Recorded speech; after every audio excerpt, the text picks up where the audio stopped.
Coming up on this edition of ATV News. We can't do what we do without the community. We'll show you how the Community Food Pantry is preparing for the holidays. We'll show you why these cadets are marching on the quad for 24 hours. We'll show you an Aggie tradition that keeps students and alumni coming back for more. Fall leaves, will they stick around or will we have snow in the coming week? I'll show you in weather.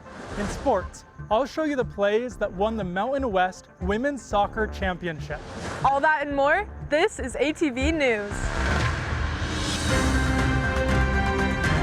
From the campus of Utah State University in Logan, Utah, the Department of Journalism and Communication presents the award-winning newscast, ATV News. They all made a sacrifice for our country, and I am very grateful for those who have served. Cadets march rain or shine, night or day in honor of veterans. Welcome to this edition of ATV News. I'm Kayla Brown. And I'm Kaylee Moss. Utah State ROTC students honored veterans on Monday by doing their annual vigil. Before, cadets have marched in rain and snow, but this year, when I stopped by, the sun was shining. Every solemn step these cadets took for 24 hours were in memory of veterans who came before them. We get to be a representation of them and of the service and of the country to the rest of the students here at Utah State. The cadets were silent as they marched in remembrance. All of us in the program are hopefully going to be veterans ourselves one day, and this is a great way for us to pay our respect to those who have gone before us, because they mean an impact, and I'm sure for many cadets, veterans beforehand are what encouraged them to join this program. Each cadet had a specific veteran they were marching for. I was marching for Lieutenant Commander Sutton Wood. I had Lieutenant Badley, who was shot down and MIA. I marched for Major Doyle Sprick, and he served in Vietnam. He was an F-4 pilot. While this was a time for cadets to pay respect, this vigil was also for students to take time to reflect and honor. Organizers ask that those who walk by take a flag and put it in the ground in remembrance of the prisoners of war or those who are still missing in action. Cadets each marched for an hour, with 2 cadets marching at all times, from 7 a.m. on Monday to 7 a.m. on Tuesday. There have been a lot of unique things that come with being an Air Force ROTC cadet, but this vigil is one where we get the chance to remember those who have actually done the service that we're prepping to do. The vigil has been going on for 19 years and will take place once again next year. An Air Force general spoke at the Veterans Day luncheon at Utah State. A national day of recognition. General Stephen Slade came to Utah State to speak about Veterans Day in the International Lounge to about 200 students. I encourage you all today to find a veteran, shake their hand, and express your gratitude for what they have done. The Veterans Resource Office handed out awards to veterans before the luncheon started. General Slade started his career here with Utah State ROTC. He reminisced during the luncheon where people ate and talked about the holiday. To be able to come back here and be part of this is just, it's amazing. And I'm so grateful for this opportunity to share with people what Veterans Day is about and just encourage continued support for our veterans going forward. This election season might seem like a dramatic shift, but is that anything new? Joining us live is Kelly Winter in the Ag Science Building. Thanks, Kaylee. Even with elections over, we're still talking about them a lot. I took a look through the archives to look at some historic elections and the technology that affected them.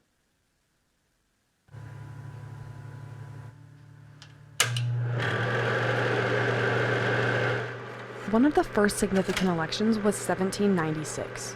President George Washington announced at his farewell address that he wasn't seeking re-election. His decision hinted that presidents should only serve 2 terms. He's the first to do it, And then also, I think just sort of setting an example and saying this is what a good leader does. The next election was a rematch between Vice President Thomas Jefferson and incumbent John Adams in 1800. Similar to today, both sides said the other would ruin the nation if elected. The rhetoric is not turned into like revolution. That election was the first time Americans chose candidates from opposing political parties, a norm for today. States ratified the 12th Amendment after a tied electoral vote. This amendment outlines how presidential elections still operate today. Another election that people thought would decide the fate of the world, 1860. Slavery was the issue on the country's mind. The northern and southern states were split on their view. After Abraham Lincoln was elected, but before his inauguration, the southern states seceded from the Union, setting the stage for the Civil War. As the world changed with new technology, so did elections. Two major candidates for President of the United States are about to engage in their fourth radio-television discussion of the present campaign. It was Robert F. Kennedy against Vice President Richard Nixon.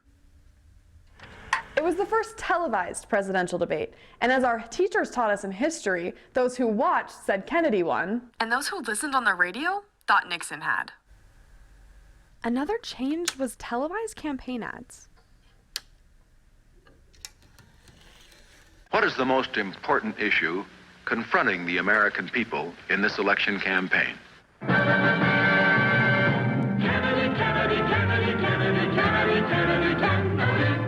We're familiar with ads like these now, even though candidates play dirtier. So that world-ending feeling people get concerning elections, history shows us the world keeps spinning.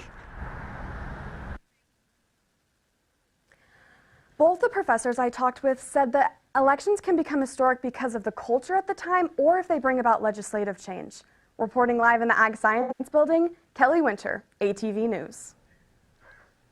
Thank you so much, Kelly.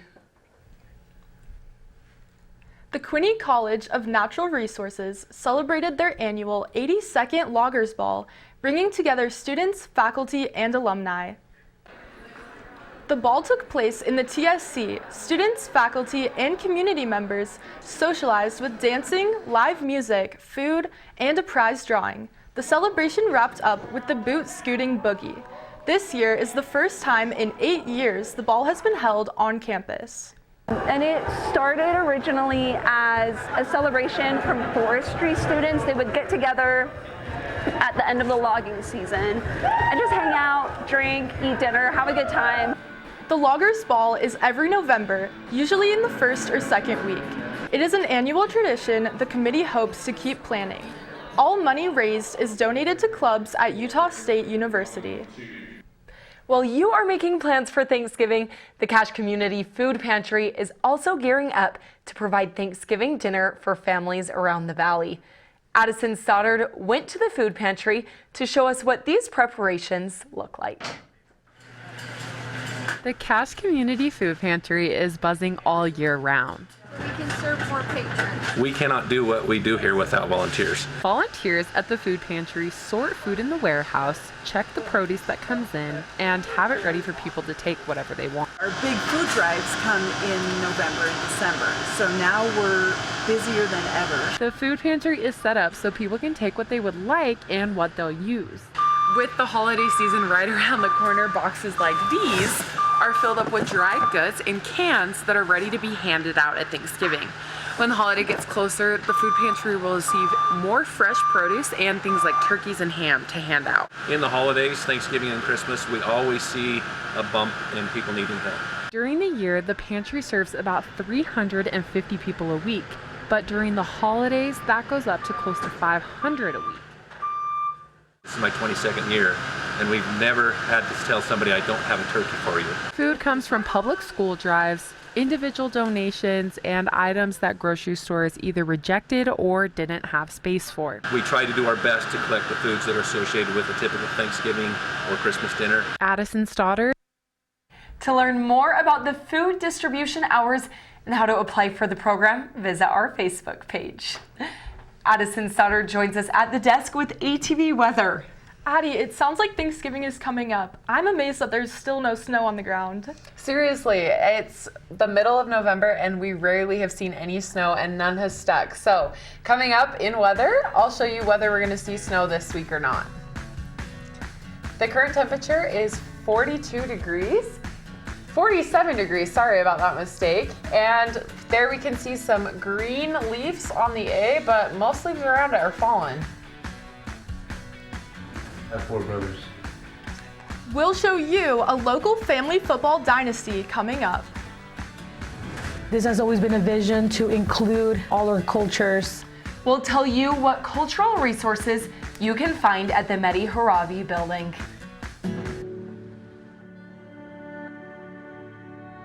Hey there, I'm Lance Bass, and this is Chip.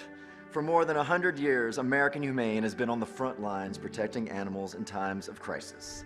From Pearl Harbor to 9/11, the California wildfires, and the coronavirus pandemic, American Humane Rescue has provided life-saving assistance for animals in virtually every major national disaster. If you're anything like me, your pets mean the world to you. And if disaster strikes, you want to keep them safe. To prepare for an oncoming disaster, ensure your pet has secure and up-to-date identification. And if you must evacuate, remember to take your disaster preparedness kit with you. To learn more about disaster planning and how to keep your best friends safe, please visit AmericanHumane.org.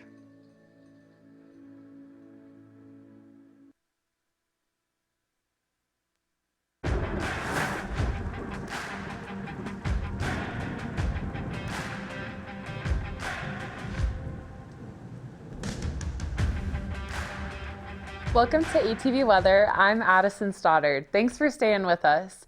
We're going to start off with looking at the national radar. So if you look over here on the west coast, you can see quite a few storms up over the top of Oregon and Washington, but they are working their way up into the top of Idaho and through Canada. So those storms, we have seen a little bit of them with some snowstorms that came through at the beginning of this week, but they're moving on and we won't see any more of them. Then in the Midwest, we're also looking at quite a few rainstorms and different things. There isn't too much intensity other than right over here where you can see this yellow, but they are storms that will just pass through and then go up to the top of Canada as well. Moving into the state radar, the weather in the state of Utah has been pretty bipolar the last couple of days. We did see some snow at the beginning of the week, but as you can see for today, it is pretty clear and it will continue to stay this way for a couple days. Jumping into the 7-day forecast, you can see that today the high is 52 with a low of 36. Then tomorrow we'll also see about the same temperatures with a high of 56 and a low of 35. And over the weekend, Friday and Saturday, we're going to start to see some of that snow. So Friday, the high is 53 with a low of 33. Saturday, a high of 41 with a low of 26. So that's a pretty big drop off right there, about 10-degree difference. Then moving over into Sunday, we're going to see partially cloudy skies again with a high of 44 and a low of 31. Monday, again, a 20-degree difference of a high of 24 and a low of 24. And then Tuesday, we'll see a high of 38 with a low of 20. So you are all wrapped up on ATV weather. Back to you guys at the desk. Thanks, Addie. A family football dynasty has turned some heads as parents have made several sacrifices. Check out number 17. Santiago Huerta is part of the family football dynasty. He is a junior at Mountain Crest High School. He is the fourth of 5 boys and has some big football aspirations. His parents have made sacrifices, and his brothers have taught him how to hustle. If they want to do it, we sacrifice too. They set an example for me. Santiago got the nickname Puma when he was born. Huerta plays on offense and defense. He has hustle that he has learned from his older brothers, who have played at multiple colleges. He hopes that if he continues to work hard, college football programs will notice him. 3 of the brothers have received scholarships for football. Huerta hopes he will be next as he enters his senior year in the fall. Joining us at the desk is Jackson Day with sports. You know, I really love how this story just portrays the hard work and sacrifice athletes put into their sport. Yeah, and it's even better. It's so great to see when that hard work, that sacrifice actually pays off. Coming up in sports, I'll show you if 3 unsportsmanlike conduct penalties led to the undefeated Riverhawks getting a loss. You're welcome, and we want you to be comfortable.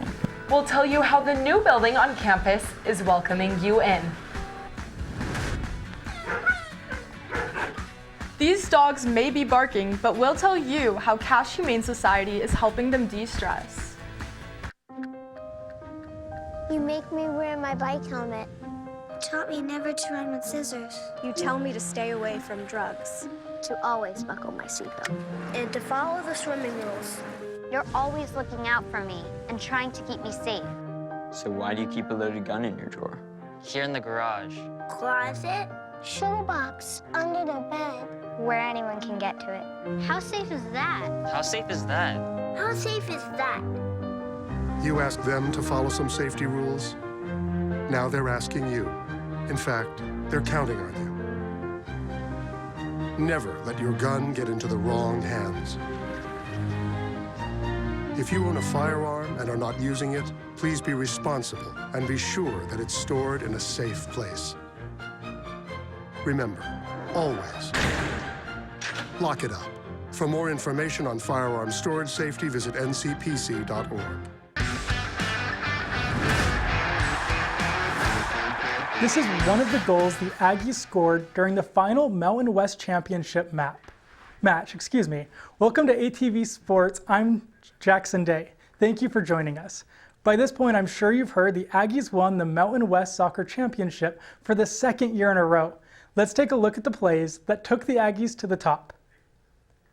Because they were the number 2 seed, the Aggies went straight to the semifinals in a match against number 3 seed Colorado State Wednesday. The Aggies weren't able to get a shot in until 33 minutes in when Austin Miller gets control of the ball and passes it to Kate Christian for the Aggies' first shot of the game. 7 minutes later, Miller again passes the ball, this time to freshman Ellie Hendricks, who trips up 2 defenders, takes the shot, and finds the back of the net. Seeing it again, this left-footed shot was the 3rd goal of her career. The Aggies took 6 more shots in the first half, but couldn't get through Colorado's defenses. The half ended Aggies up 1-0. In the second half, with less than 8 minutes left in the game, referees stopped play when it appeared USU midfielder Alex Day was injured. Day was able to walk off the pitch, and the refs gave the go-ahead to resume play with a drop ball from Colorado keeper Libby Brooker. Hendricks got control of the ball, ran it down the pitch, and passed it to Maya Muhlenmeister. With 2 defenders on her heels, Christian launched it in the goal. With just over a minute left in the game, the Rams took their only shot on goal, which was blocked by Ava Gacci. In the end, the Aggies won 2-0. The Aggies had 11 shots on goal, and the Rams had 1. The win took the Aggies to the finals to face off against top seed Boise State. 9 minutes into the first half, Ryan Yonaha set up Tess Wirtz for the game's first shot. As she kicks it forward, Chambers runs to the keeper and hits the ball into the net. Immediately flags go up though, with referees saying Chambers was offsides right here before kicking the ball in. After over 3 minutes of deliberation, the Aggies celebrate as the referees rule they'd keep the point. This is Chambers' 4th goal of the season, and don't forget her name because we'll see more from her soon. 20 minutes in, Boise freshman Julian Anderson steals and runs the ball down the pitch by herself. Surrounded by Aggies, Anderson takes the shot and it flies over the keeper's reach. Anderson's been the Mountain West Freshman of the Week 3 times this season. 4 minutes later, Yonaha steals the ball, then kicks it across the pitch to Wirtz. As Wirtz and the Boise defense trip over each other, Chambers comes in again to secure the goal. This is the 2nd time in her Mountain West career Chambers has scored twice in 1 game. The first half ended with the Aggies ahead 2-1. In the second, the Aggies tried to strengthen their lead, taking 8 shots, but Boise wouldn't let that happen. And with less than 30 seconds in the game, Boise took their only shot of the second half. The Aggies won the match 2-1, becoming the Mountain West champions for the 2nd year in a row. With this win, the Aggies will be 8th seed in the 2024 NCAA Women's Soccer Tournament. The Aggies will open the tournament Friday as they host the University of Washington. The men's basketball team beat Alcorn State Wednesday, more than doubling their score 101-46. Then they hit triple digits again, beating Charlotte 103-74. The women's basketball team played CSUN at home Friday, losing the game by 4 points. The final score was 69-65. In volleyball, the Aggies took on Air Force Thursday, winning 3-4. Then Saturday lost against New Mexico 2-3. Mohamed Al-Khattab and David Martirosyan made it to the quarterfinals of tennis ATA Conference Masters Tournament before losing to the tournament's top-seeded team.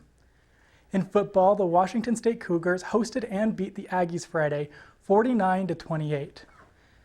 Taking a look at high school football, the Ridgeline Riverhawks hosted the Stansbury Stallions in the 4A Championship quarterfinals. Going into the game, the Riverhawks had an 11-0 record, while the Stallions were 8-3. The first quarter, the Stallions took an early lead, scoring the first 2 touchdowns.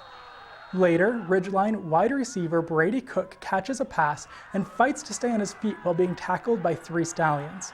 After getting up, the refs give Cook a penalty for unsportsmanlike conduct, setting his team back 15 yards. In the second quarter, Stansbury quarterback Coleman Dearden throws a pass which Ridgeline free safety Graham Livingston intercepts and runs 61 yards. As Livingston enters the end zone, he celebrates putting his arms out behind him. A referee tosses a flag and gives him a penalty for unsportsmanlike conduct. Later, Dearden hands number 11 Micah Salahuddin the ball, and he dodges not 1, but 2 tackles as he runs 49 yards towards the end zone. With Ridgeline defense right on his heels, he puts Stansbury on the board. Later, a pass from Dearden is intercepted by Riverhawks running back Colton Clark. During the next play, running back J.T. White runs the ball through the Stansbury defense, setting his team up for a first down. After 3 unsuccessful downs, kicker Aaron Young kicks a 27-yard field goal, scoring the quarter's final points. The Riverhawks are up 24-7. Early in the third, White again weaves through the Stallions' defenses, this time going 16 yards to score. And you haven't seen all White had to offer. A few plays later, he again ran around the defense before getting tackled just short of the end zone. But on the next play, he made it through for a touchdown. White ended the game with 175 rushing yards and, as you saw, 2 touchdowns. To finish off the third, Dearden passed the ball to Salahuddin, who runs the ball 55 yards into the end zone. The quarter ends Riverhawks 38, Stallions 14. In the fourth, Ridgeline wide receiver Dane May intercepts a pass, but as he runs onto the field celebrating, he's given the Riverhawks' 3rd unsportsmanlike conduct penalty of the night. Towards the end of the quarter, Dearden passes to cornerback Lael Rhodes, and it takes 4 Riverhawks to get him down. The Stallions' Wyatt Oliver brings in 1 more touchdown, but it isn't enough. The Riverhawks win 38-20. The Riverhawks will move on to the 4A semifinals and play the Spanish Fork Dons Thursday. You're all caught up on ATV Sports. Back to you at the desk, Kaylee. Thanks, Jackson. These next 2 stories come from students in the Multimedia Bootcamp class here at USU. Guest reporter Kennedy Jackson takes us inside the Cache Humane Society to see how they're helping dogs get out and de-stress. My name is Liz. I am the Volunteer Education Outreach Coordinator for the Cache Humane Society. This shelter can be a stressful environment regardless of what we do for enrichment and what we do for the animals. It's just the nature of it. Really see a completely different dog once they are out of this environment. So getting out is really good for their mental health. We've definitely seen them be on less medication since getting to go out more. They have to be given extra toys and extra medicine and a whole bunch of things, so that just gets cut out when they get to go on day trips. Day trip programs are a great way for the dogs to get out of the shelter and out of the stress of the shelter for a couple hours. It helps the dogs with their socialization, their decompression, stress levels. It also gets them out in the public eye, and people can be like, oh my God, I love your dog, tell me more. Oh my goodness, you're so good, yeah. It's a great way for them to still interact with dogs and get that dog, fill the dog-sized hole in your life. These are all my dogs in a way, and I wanted other people to have that same experience. And we tell the folks, like, this dog is from Cache Humane Society. If you want to come meet them or learn more about them, just hit up their website, give them a call, head to the shelter today. They're open. It's just a great way for the dogs to get out and about. Thanks, Kennedy. Last month, we showed you the grand opening and took you inside the Mehdi Heravi Building. Guest reporter Holly Mills takes us inside further to show you what cultural resources are available.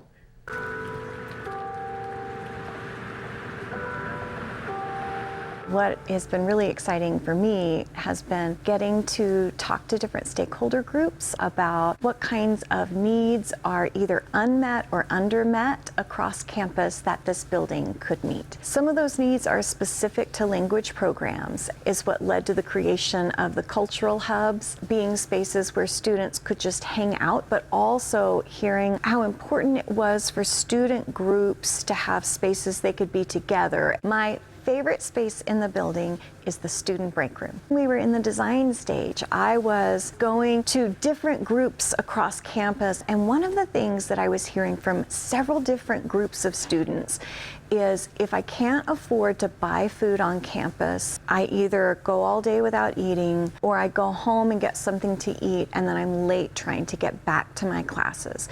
Having 2 full-size refrigerators with freezers and 4 microwaves dedicated to the use of students. I think it's really important because this building is for you and you're welcome, and we want you to be comfortable. This has always been a vision to include all our cultures and languages, and I think that was our vision, to make sure that all our students, even if they're non-traditional, they have a space that welcomes them. Every other Friday, we have something called Stammtisch, where we just meet here and speak German, and this is like a really good space for that. Having a dedicated space where it's just us is really something special.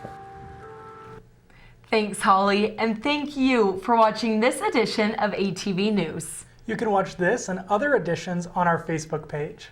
We'll leave you with some of Huerta's football plays. Have a great week, Cache Valley.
Listen, you're my friend. I noticed you haven't really been yourself recently.